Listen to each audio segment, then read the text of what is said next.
Hello, thank you for joining us on Trending News from the studios of Atlantic TV.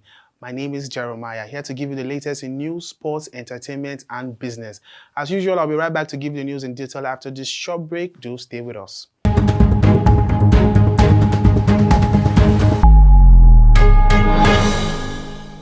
Welcome back. On to our first trending news for the day.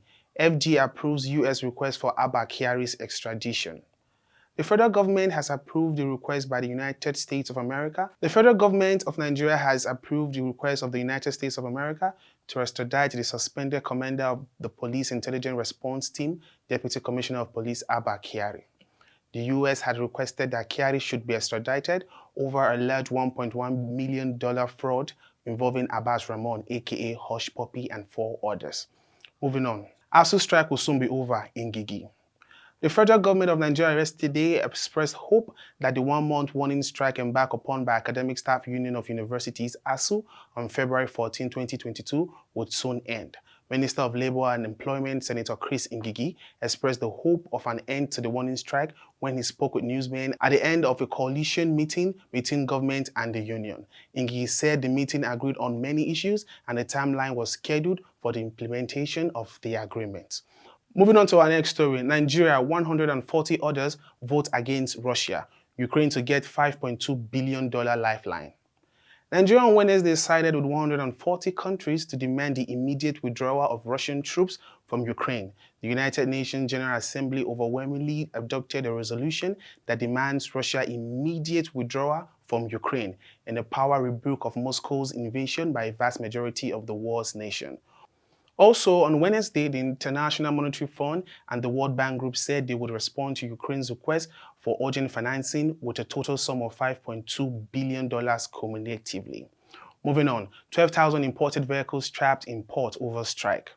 The Ndi-Igbo Amaka Progressive Association, Southeast Lagos, and Shippers Association of Lagos have said that over 12,000 imported vehicles are currently trapped at the port as a result of ongoing strike action embarked upon declaring agents over the e-valuation policy introduced recently by the Central Bank of Nigeria and the Nigerian Customs Service.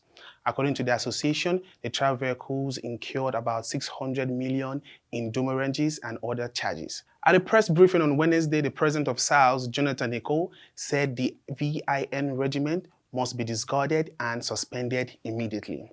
Moving on to our next story, FG receives over 800,000 AstraZeneca COVID-19 vaccines from Japan.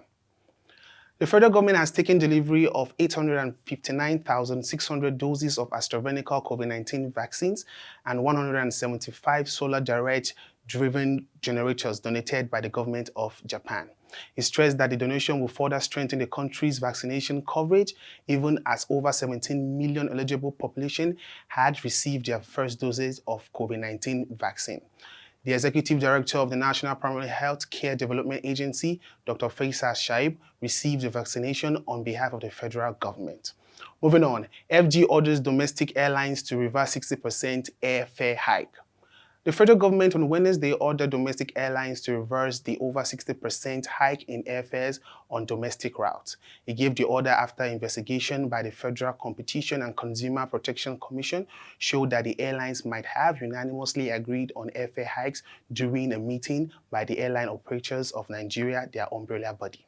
The Executive Vice Chairman, Chief Executive FCCPC, Babatunde Irukera, said in a statement issued in Abuja that it was wrong for competitors to come together and agree on a fixed price, but stressed that investigations were ongoing.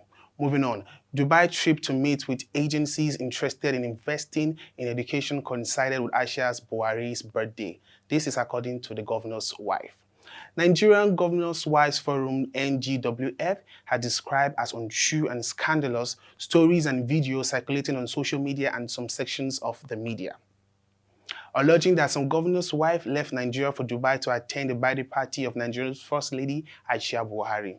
The Governor's Wife Forum expressed shock at some footage being shared on social media, saying selected wives of governors were on the entourage of the First Lady to woo investors interested in investing in education and technology in Africa, with priorities given to young people and women. Moving on to our next story, over 200 bandits killed by security operative in 3 days, Niger State government. The Niger State government yesterday said no fewer than 200 armed bandits were killed between Sunday and yesterday by operatives of the Joint Security Task Force in Rafi and Mariga local government area.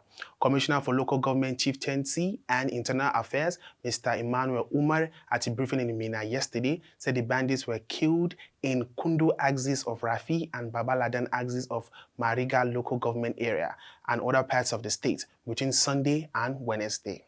Moving on, we give you entertainment news. Timaya completely ignores accusation of alleged hit and run on Lagos lady.